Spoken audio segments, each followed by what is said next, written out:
참 좋으신 하나님의 은총이 예배자의 모습으로 이 자리에 오신 여러분 모두에게 함께 하시기를 우리 주님의 이름으로 축원을 드립니다. 좌우에 계신 분들과 그렇게 평화의 인사를 나누셨으면 좋겠습니다. 하나님의 은총이 당신과 함께 하시기를 바랍니다. 자, 앞뒤에 계신 분들과 인사하실 때 좀 눈을 마주치시고 좀 그렇게 고백적으로 한번 그렇게 인사하셨으면 좋겠습니다. 하나님은 우리의 왕이십니다. 오늘 찬양대의 찬양처럼 우리가 그렇게 주님을 고백합니다. 왕이신 나의 하나님, 내가 주를 높이고 영원히 주의 이름을 송축하리이다. 우리가 또한 방금 인사를 나누면서 하나님은 우리의 왕이십니다라고 우리는 그렇게 고백했는지 모릅니다. 고백임과 동시에 하나님을 높여드리는 찬양의 성격이 또한 이 억구 가운데는 포함되어져 있습니다. 하나님을 우리의 왕으로 고백함에 아마 여러 가지 의미가 있겠지만 하나님을 왕으로 고백했을 때 가장 대표적으로 우리가 느낄 수 있는 건 내가 하나님 나라의 백성입니다라고 하는 고백이 전제되어져 있다는 겁니다. 내가 하나님의 백성입니다라고 하는 것이 전제되어져 있지 않으면 하나님을 왕으로 고백한다라고 하는 건 아마 어려운 일일 거기 때문입니다. 그리고 특별히 하나님을 왕으로 고백하면서 그냥 관념적인 어떤 개념으로 이 이야기를 한다면 자신의 백성됨에 대해서 생각하기는 조금 어려운 부분일지도 모릅니다. 하나님은 우리의 왕 되십니다. 왕으로 고백했을 때 우린 한 가지 더 기억해야 됩니다. 하나님이 왕이신데 누구의 왕이시냐라고 하는 겁니다. 옆 나라의 왕, 옆에 있는 집사님의 왕, 내가 잘 알고 있는 그 누구의 왕, 하지만 내 왕은 아직 아닌 것 같아. 그렇다고 한다면 우리들의 그 고백은 온전한 고백이라고 할 수 없기 때문입니다. 하나님을 왕으로 고백한다는 거, 그 분명한 건 내가 그분의 나라의 백성입니다라고 하는 자기 정체성을 또한 고백하는 부분이 되어지기 때문입니다. 하나님을 그런 분으로 고백할 때 동시에 나는 그렇게 고백되어지는 하나님과 이런 관계에 있습니다라고 하는 자기의 자기됨, 자신의 정체성에 대해서 우리는 그렇게 고백할 수 있기 때문입니다. 자, 여러분들은 어떠십니까? 하나님을 여러분들의 왕으로 고백하십니까? 그리고 왕이십니다라고 이야기할 때 그분의 나라에 나는 백성입니다라고 하는 분명한 그 정체성 그리고 그 고백을 드릴 수 있으시겠습니까? 하나님 나라의 백성, 그 백성으로 산다라고 하는 의미가 무엇일까요? 나는 하늘나라의 백성입니다라고 하는 이야기를 많이 하게 되는데 그럼 그 하나님 나라의 백성이 가지고 있는 의미는 무엇일까요? 하나님 나라의 백성이라고 한다면 당연히 그분 나라의 법을 준수해야 될 겁니다. 어느 나라의 백성이라고 한다면 그 나라의 국민이라고 한다면 그 나라의 국민으로서 당연히 지켜야 할 의무가 우리에게는 있습니다. 우리도 흔히들 아는 것처럼 한국 국적을 가지고 아무리 미국에 가서 살지만 미국 사람 아닙니다. 한국 국적을 가지고 여권 가지고 있는 그것이 그 나라의 국적을 의미합니다. 그리고 많은 경우 한국인 남자로서 당연히 해야 될 의무 가운데 하나가 무엇이냐 하면 국방의 의무로서 군대 가는 겁니다.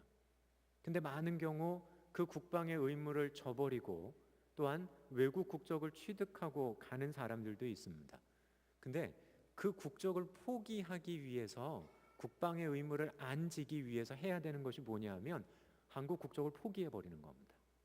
나는 이 나라 국민이 아니다라고 하는 겁니다. 그러면 더 이상 국방의 의무 질 이유가 없는 겁니다.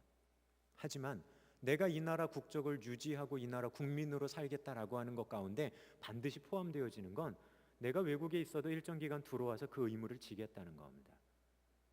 그것이 그 나라 국민됨, 그 나라 백성됨에 당연히 지켜야 될 의무사항을 우리가 이해하는데 굉장히 중요한 부분이 될 겁니다.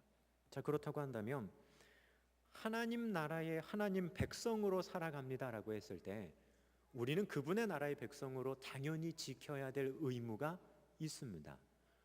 그 나라 백성으로 당연히 다른 나라 국민들하고 구별되어져야 하는 모습이 있는 것이 사실입니다.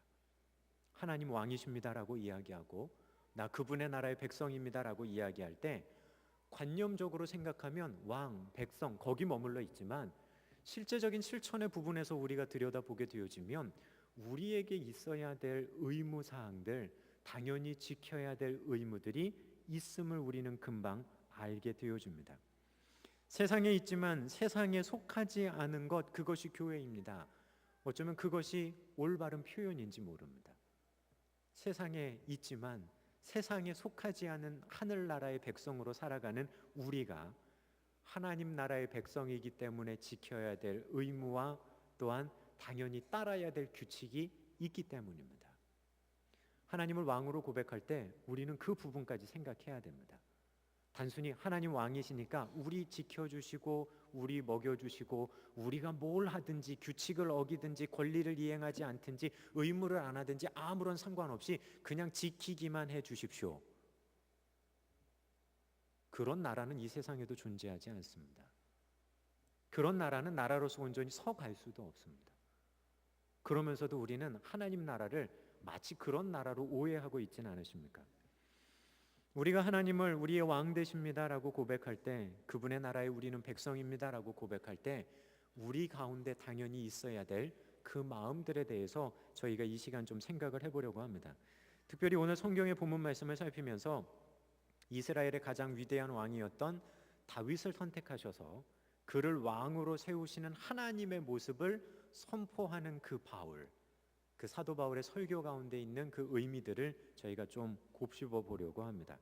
저희는 지난 시간 하나님이 우리 조상을 택하시고라고 하는 제목을 가지고 은총에 대한 부분을 잠시 살펴봤습니다. 비시디아 안디옥 회당에서 복음을 전하는 사도 바울의 설교의 시작은 바로 그 은총에 대한 부분을 가지고 시작했습니다. 하나님이 우리 조상을 택하셨다는 메시지는 단순히 편협한 선민의식을 재차 강조하려는 것이나 유대인들의 환심을 사기 위해서 했던 이야기가 아니었습니다. 그 이야기를 통해 바울 사도는 틀림없이 먼저 행하시고 자격이 없음에도 먼저 가시는 하나님의 은총을 그는 사람들에게 이야기하기 위함이었습니다. 선민이라고 하는 우월의식이 아니라 먼저 택하신 하나님의 은총이 선행한다는 것을 그는 그렇게 이야기하려는 겁니다. 동시에 선택되어진 민족으로서, 그 은총을 수혜받은 민족으로서 어떻게 책임감 있게 행동할 것인가, 어떻게 그 은총을 지금 이 시간 기억하면서 고착화되어지고 화석화되어지는 신앙의 모습이 아니라 그 은총에 기반해서 살아 생동하는 신앙의 모습을 가지고 갈 것인가에 대해 바울 사도는 힘주어 강조하고 있기 때문입니다. 그래서 그는 이야기합니다. 모든 되어지는 설교, 오늘 여러분이 읽으신 23절까지의 주어는 하나님이십니다. 너희가 그렇게 한 것도 아니고 내가 그렇게 한 것도 아니고 하나님이 그렇게 하셨다는 걸 그는 힘주어 강조하고 있습니다. 그런 은총에 대한 분명한 마음이 있게 되어질 때 은총은 자기 자신을 강화하는 수단이 아니라 하나님이 원하시는 하나님의 뜻에 따라 자신을 변화시켜 나가야 하는 중요한 근거가 되어지기 때문입니다. 나를 선택하셨으니까 나는 이대로 가.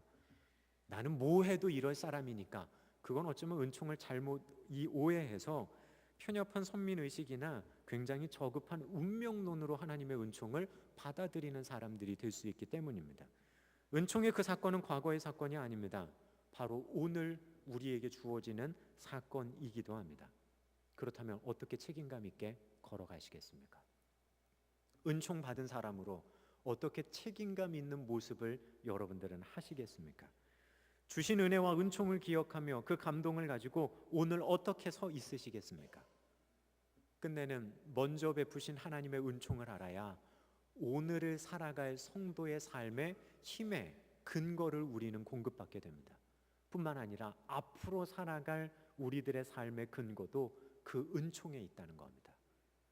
우리 신광교회 성도들을 향해 있는 먼저 행하시는 그 하나님의 은총을 다시 한번 기억하며 먼저 베풀어 주신 주님의 은총에 책임감 있게 오늘이라고 하는 시간들을 살아갈 수 있는, 그래서 은총이 오늘 현재의 진행형이 될 수 있는 신광의 모든 성도님들 되시길 주님의 이름으로 축원을 드립니다.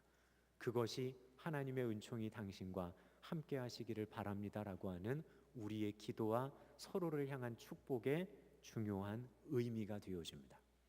자, 은총을 가지고 설교를 시작합니다. 그러면서 동시에 그들을 이끌어 가셨던 하나님의 주권적인 역사에 대해 바울 사도는 간략하게 이스라엘의 역사에 대한 부분들을 약술하며 이야기를 전개해 갑니다. 17절에 우리 우리 조상들을 택하시고라고 말했던 그의 그 설교는 출애굽시키셨던 하나님의 분명한 의지와 계획을 그들에게 알려줍니다. 그리고 광야에서의 40년의 여정을 세세하게 기록하는 것이 아니라 한마디로 딱 이렇게 요약합니다. 그들의 소행을 참으시고, 그들 역사의 광야 40년의 여정을 바울 사도는 그렇게 기록합니다. 하나님이 그들의 소행을 참으셨다고. 우리 조상이 광야에 나와서 이렇게 행동했어. 우리 조상이 광야에 나와서 만나를 먹었지. 우리 조상이 광야에 나와서 메추라기를 먹고 반석에서 솟아나는 물을 마셨어. 주어가 우리가 아니라 하나님이십니다. 하나님이 우리 조상들의 소행을 참으셨어. 이 말 한마디에 광야의 그들의 여정이 어땠는지를 완전히 집약적으로 우리에게 알려주고 있는 부분입니다. 짐작할 수 있는 건 그들의 광야 여정이 하나님 보시기에 좋지 않았다는 겁니다. 하나님이 그들을 향하여 참으셨고 하나님이 인내하셨기에 그들이 오늘 이 자리에 있었다는 거 바울 사도는 강조하고 있는 겁니다. 하나님의 하나님 되심이 분명하게 강조되어지는 설교를 하고 있지, 사람이 주어가 되는 설교를 지금 하고 있지 않은 것, 그것이 어쩌면 바울이 하고자 하는 의도였는지 모릅니다. 주권이 하나님께 있다는 겁니다. 모든 이스라엘의 이스라엘 됨의 주권이 하나님께 있다는 겁니다. 그 후에 그들이 가나안 땅에 이르러 7 족속을 멸했다라고 이야기합니다. 7 족속을 멸한 분도 하나님이십니다. 헷, 기르가스, 아모스, 가나안, 브리스, 히위, 여부스, 7 족속을 그렇게 하신 분도 하나님이시다. 그리고 그들 가운데 사사를 세우시고 사사 시대를 이끌어 가신 분도 하나님이시다. 하나님이 행하셔서 그들 민족을 이렇게 이끌어 오고 계시는 주권자 자리에 계셨다라고 하는 걸 짧은 설교의 내용 가운데 바울은 계속해서 이야기합니다. 우리는 흔히들 역사에 대한 이야기를 하면 그 사람들이 그렇게 행했지라고 말하지만 오늘 바울 사도의 역사에 대한 약술에는 하나님이 그렇게 하셨다는 겁니다. 주어가 하나님이시고 주권자가 하나님이십니다. 그러면서 사사시대가 끝나고 사무엘의 시대의 사람들이 왕을 구했다라고 바울은 분명하게 말합니다. 자, 이 부분에 대해 저희는 조금 주의 깊게 생각을 해봐야 할 것 같습니다. 사사기를 읽다 보면 사사기의 마지막에 이러한 표현이 나옵니다. 그때에 이스라엘의 왕이 없었으므로 사람들이 자기 소견에 옳은 대로 행하였더라. 이스라엘의 왕이 없었기 때문에 사람들이 자기 소견에 옳은 대로, 자기 마음대로, 자기 입맛에 맞는 대로 그렇게 행했다라고 이야기합니다. 하지만 오늘 바울 사도의 설교를 가만히 듣게 되어지면 눈에 보이는 왕의 제도는 없었을지 모릅니다. 하지만 이스라엘의 왕 같은 주권자는 계셨습니까? 안 계셨습니까? 출애굽부터 시작해서 사사시대까지 오고 그들이 광야 생활을 보내고 그 땅을 정복하고 사무엘 시대까지 오는 동안 그들을 끌고 가시는 주권자를 바울 사도는 누구로 묘사합니까? 하나님이십니다. 이스라엘 백성들에게 주권자가 안 계시고 왕 같은 분이 안 계셨던 거 아닙니다. 왕 같은 분 있으셨습니다. 하나님이십니다. 실제로 우리는 사사기를 그렇게 생각합니다. 사사기는 영적인 암흑기였고 늘상 하나님 앞에 죄 짓는 반복의 악순환의 고리였다라고 우리는 이야기합니다. 근데 여러분, 사사시대를 그들이 하나님께 돌아왔을 때 누렸던 평화로운 시간과 연하여 생각해 보면 약 사사기 270년의 사사시대 동안에 몇 년 정도 평화로운 시간을 보냈던 것 같습니까? 영적인 암흑기였다면 맨날 혼나고 뭐하면서 참 암울한 시대를 보냈다라고 우린 생각하기 쉽습니다. 하지만 그들이 하나님 버리고 떠나서 징벌되어져서 어려운 시기를 보냈던 건 270년 가운데 약 71년 정도 됩니다. 그러면 돌아와서 하나님 앞에 평화로운 시간을 보냈던 적은요, 40년, 80년, 40년, 40년으로 기록합니다. 200년입니다. 이스라엘 역사상 이스라엘 백성들은 평화로운 시간 80년, 40년, 200년의 시간을 보낸 적 없습니다. 다윗이 왕으로 치리하던 때도 그는 늘상 전쟁해야 됐습니다. 이방과 전쟁했고 심지어 자신의 아들과 내전을 경험하기도 했습니다. 솔로몬도 마찬가지입니다. 편안했을 것 같지만 그의 말년에도 늘상 분쟁이 끊이지 않았습니다. 사울 시대에는 처음부터 끝까지 그는 블레셋과 전쟁해야 됐습니다. 눈에 보이는 왕이 있어도, 눈에 보이는 왕이 통치해도 그들은 전쟁 가운데 있었습니다. 하지만 눈에 보이지 않는 하나님께서 통치하시던 사사시대는 그들은 그들의 역사상 한 번도 경험한 적 200년의 평화로운 시간을 보냅니다. 그들의 왕이 하나님이셨을 때, 그들의 주권자가 하나님이셨을 때 그들은 그럴 수 있었습니다. 하지만 눈에 보이지 않는 하나님을 느끼지 못하고 눈에 보이는 왕의 제도에 현혹되어져서 왕을 구하기 시작할 때 막상 그들에게 왕이 주어지기는 했지만 사사시대 같은 그런 평화로운 시기를 그들은 경험해 본 적이 없기 때문에 그렇습니다. 그때 이스라엘에 왕이 없었으므로 저는 그 왕이라고 하는 표현을 그렇게 이해합니다. 눈에 보이는 왕이 아니라 눈에 보이지 않는 하나님이 그들에게 왕으로 보여지지 않았던 겁니다. 눈에 보이지 않는 지금까지 이끌어 오셨던 주권자인 그분이 그들에게 왕으로 인정되어지지 않았던 겁니다. 끝내는 그 모습을 어디서 확인할 수 있냐면 사무엘상 12장 19절에서 이스라엘 백성들이 사무엘 앞에 이렇게 고백합니다. 우리가 모든 죄에 왕을 구하는 악을 더하였나이다. 자신들이 하나님의 왕되심을 인정하지 않고 눈에 보이는 왕을 구했던 그것이 악이었다라고 그들은 자신의 입으로 고백하며 하나님 앞에 나가고 있습니다. 하나님 자신의 백성의 요구대로 왕을 그들에게 허락하십니다. 눈에 보이는 왕을 허락하신 분도 하나님이십니다. 이스라엘의 왕의 차이점이 뭔지 아십니까? 이방의 왕들은 싸움에 나가서 영웅적인 행동을 한 사람이 자신이 왕위의 자리에 올라갑니다. 사람들이 그를 잘 추대해서 왕위에 올립니다. 하지만 이스라엘의 왕은 그 시작은 하나님이 선택하셔야 왕이 됐던 겁니다. 자기 나라의 왕을 하나님이 세우시는 겁니다. 왕이 있다고 하지만 그 나라의 주권자는 누구시냐면 하나님이셨다는 겁니다. 근데 눈에 보이는 왕에 현혹돼서 눈에 보이시지 않는 그 하나님의 주권을 무시하게 되어졌을 때 그 나라는 둘로 쪼개지게 되어지고 이방에 멸망당하는 길을 걸어갈 수밖에 없었다는 겁니다. 이스라엘의 왕들도 그들이 잊지 말아야 될 것이 있었습니다. 그것은 뭐였냐면 내가 왕이야 라고 하는 생각이기 이전에 이 백성들이 내 백성이 아닌 하나님의 백성이야 라고 하는 분명한 생각이 그들 가운데 있어야 했다는 겁니다. 다윗도 그랬습니다. 사울은 그 마음을 지키지 못해서 하나님께 버림받습니다. 솔로몬이 1000번제를 드렸을 때 1000마리가 중요한 게 아니었습니다.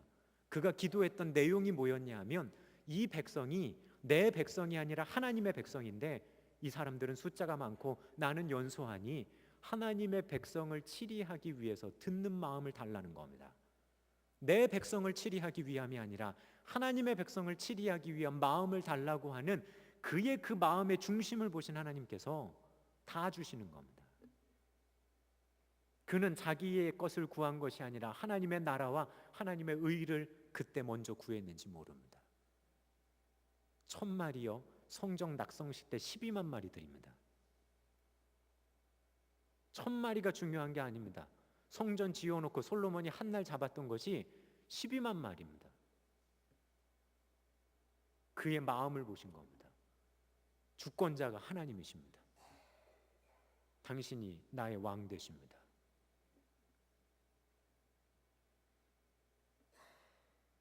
여러분들은 주님을 여러분들의 분명한 왕으로 고백하실 수 있으시겠습니까?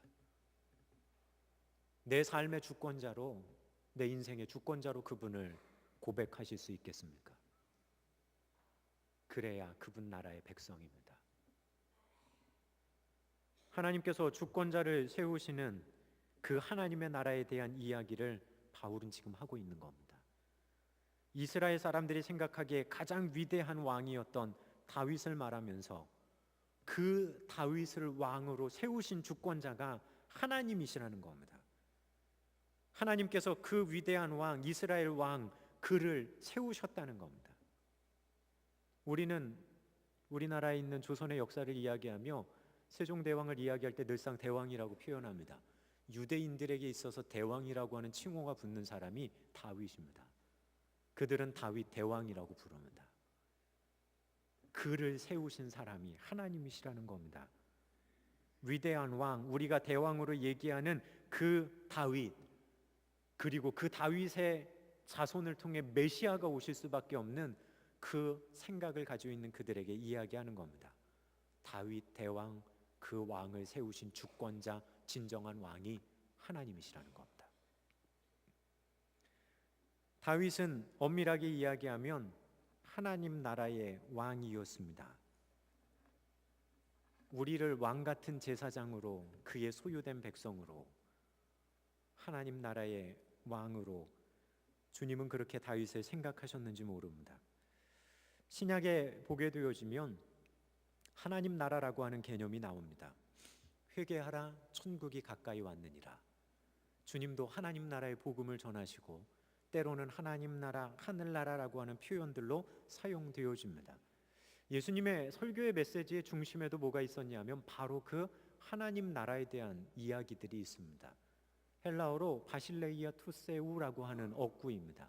근데 여기서 왕국을 나타나게 되어지는 그 바실레이아라고 하는 부분을 우리는 조금 생각해 볼 수가 있습니다. 우리는 나라라고 하는 걸 생각할 때 처음에 영토의 개념을 생각합니다. 그리고 나라와 나라 사이에는 국경이 있습니다. 심지어는 바다에도 선이 있는 거 아십니까? 눈에 보이지 않는 그 선을 중심으로 서로 경계를 나누고 서로 구획을 나누고 자신의 권리들을 주장합니다. 육지에서는 때로는 작은 시내가 국경이 될 수도 있고 큰 산맥이 국경이 될 수도 있습니다. 우리나라처럼 아예 철조망을 쳐놓고 여기까지는 우리, 여기까지는 너네. 이스라엘처럼 분리장벽을 쳐놓고 여기까지는 이스라엘, 여기부터는 팔레스타인 자치구 이야기할 수도 있습니다. 하지만 예수님 당시의 왕국의 개념에서 그 영토는 지금처럼 정확하게 구획을 정해서 여기까지는 우리, 여기까지는 너희, 그럴 수 있는 시대가 아니었다는 겁니다. 그런데도 그들은 왕국이라고 하는 개념이 있었습니다. 어디까지는 누구에 의해서. 그 중요한 기준이 뭐였냐 하면 어떤 사람이 국경 근처에 있는 것 같은데 다른 동네를 갑니다. 그 동네를 갔더니 이 동네는 누구 왕의 법을 따르는 동네입니다. 누구 왕이 정한 규칙과 법이 여기서는 통용됩니다. 그러면 거기까지가 그 왕이 통치하는 왕국입니다. 선의 개념이 아니라 누구의 법을 따르고 누구의 법을 지키느냐가 그때 당시의 국경이었습니다.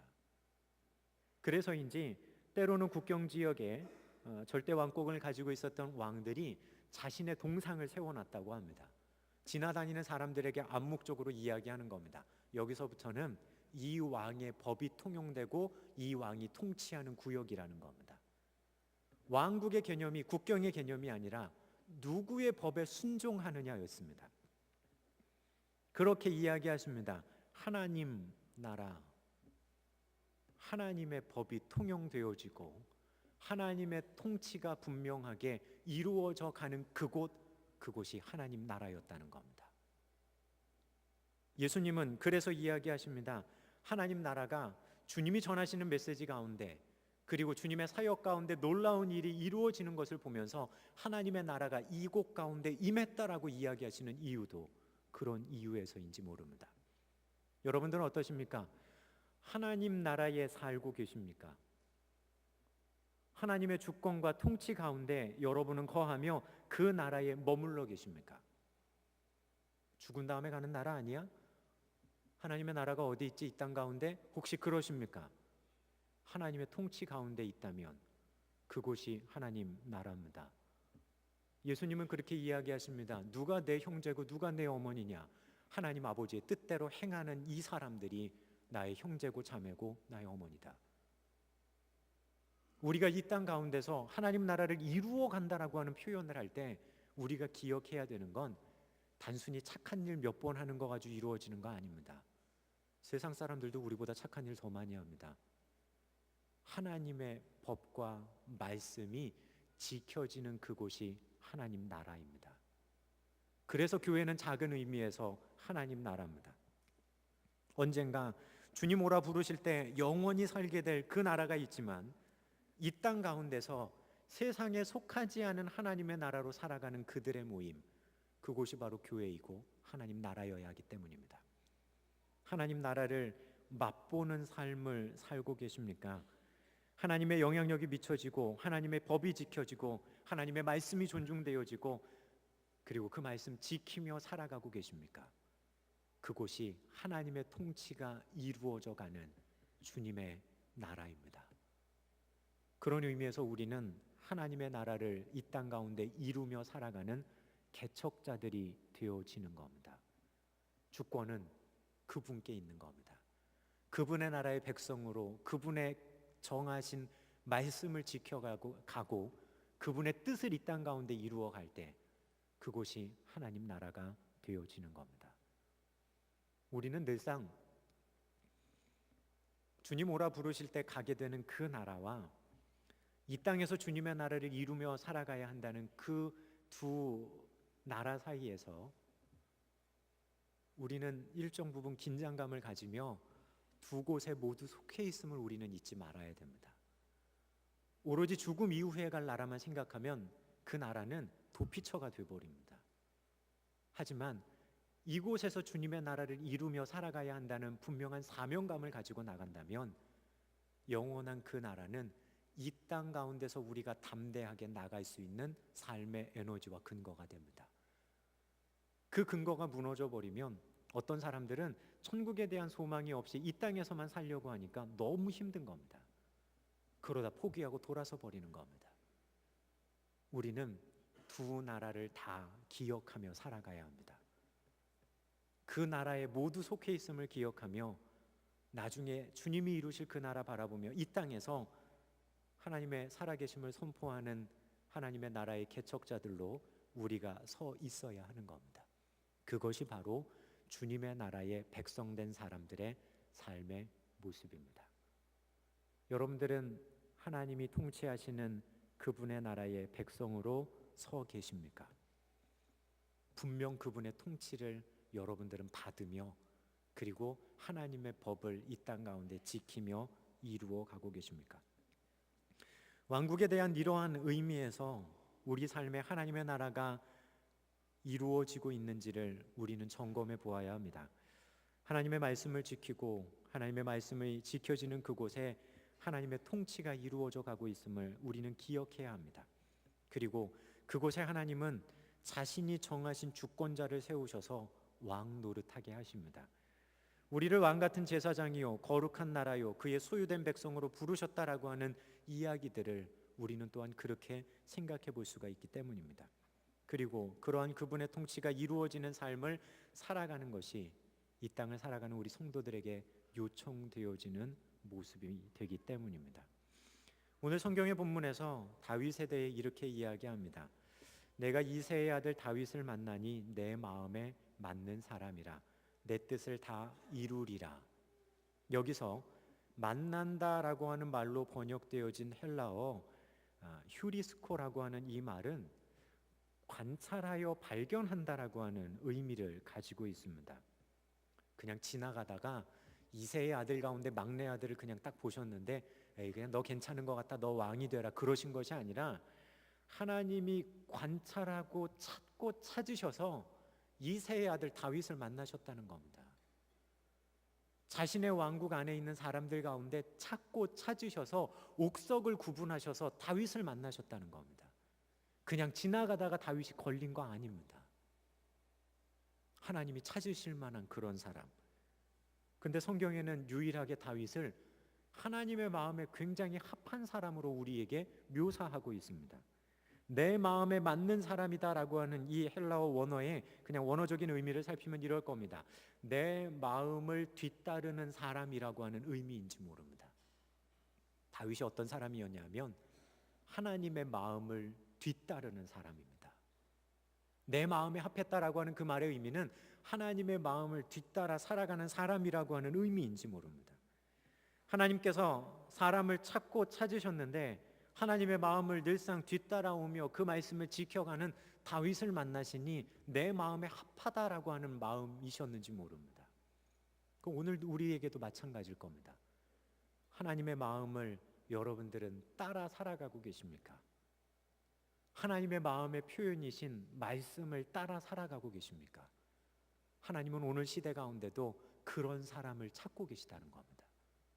그런 사람을 찾으셔서 이스라엘의 주권자로 왕으로 세우셨던 것처럼 여러분들이 이루어가는 삶의 작은 여러분들이 만드는 하나님 나라에 여러분을 주도적인 위치에 놓으시고 일하기를 하나님은 원하신다는 겁니다. 그래서 성경은 말합니다. 왕 같은 제사장으로 우리를 부르셨다는 겁니다. 우리 흔히들 그런 말 하죠. 내 인생의 주인은 나라고 이야기합니다. 내 삶의 주인은 나라고 이야기합니다. 얼마 전에 서점에 가서 책들을 이렇게 뒤져보다 보니까 리더십 책 가운데 그냥 젊은 사람들에게 주는 교훈 가운데 가장 많은 것 가운데 하나가 내 삶의 주인은 나니까 내가 지금 책임감 있게 행동하라는 겁니다. 그런데 우리는 오늘 성경의 본문 가운데 하나 더 보게 됩니다. 내 삶의 주인은 내가 왕 돼서 내가 왕인 것처럼 행동하며 나갈 수 있지만 여러분 삶에 여러분을 왕으로 세우신 분이 누구신지를 잊어서 안 됩니다. 내 삶의 주인 나일 수 있습니다. 하지만 내 삶의 주인의 위치에 나를 두신 분이 누구인지를 우린 잊어서 안 됩니다. 하나님이 세우셨다면 하나님의 법대로 여러분들의 삶을 온전히 지켜나갈 수 있으시기를 우리 주님의 이름으로 부탁을 드립니다. 오죽 스스로가 자신의 삶의 주인의 자리에 있지 못하니까 세상의 책들도 그렇게 얘기하지 않을까요? 삶을 살아가다 보니까 자기 삶의 주도권을 본인이 못 쥐고 있는 인생들이 얼마나 많다 보니까 세상에서도 그거 강조할까요? 근데 우린 거기서 한 단계 더 나가야 됩니다. 그리스도인으로서 내 삶의 주도권을 나를 세우시는 하나님의 말씀이 내 삶 가운데 이루어지는 겁니다. 하나님이 세우신 내 삶의 주인의 위치에 내가 있어야 하는 겁니다. 그냥 내가 주인의 자리에 있는 것이 아니라 그래야 여러분의 삶이 하나님의 나라가 되어져 갈 겁니다. 그래야 여러분의 삶에 하나님의 통치가 이루어질 겁니다. 그래야 우리의 삶에 하나님의 역사하심이 임재하게 됩니다. 하나님이 주인이셔야 되기 때문입니다. 내 삶이 하나님의 나라 되어져 가고 있으십니까? 놀라운 일이 일어나고 기적이 일어나야만 하나님의 나라가 되어지는 거 아닙니다. 오늘 내가 판단하고 내가 오늘 무엇인가를 결정해야 될 때 인간의 욕심과 내 생각이 아닌 하나님의 뜻에 의해 판단되어지는 그 자리가 하나님의 나라가 되어집니다. 왜? 하나님의 통치가 그 순간 여러분들의 삶에 이루어지고 있기 때문입니다. 우리가 그 마음을 가져야 됩니다. 그래야 책임감 있게 매일매일의 삶 속에 주님의 백성으로 반응할 수 있습니다. 그리고 그런 사람들을 하나님은 찾으십니다. 그리고 자신의 나라의 주권자로 세우실 때 하나님의 능력은 더하여지고 우리들 삶 가운데 공급되어질 것이 분명하기 때문입니다.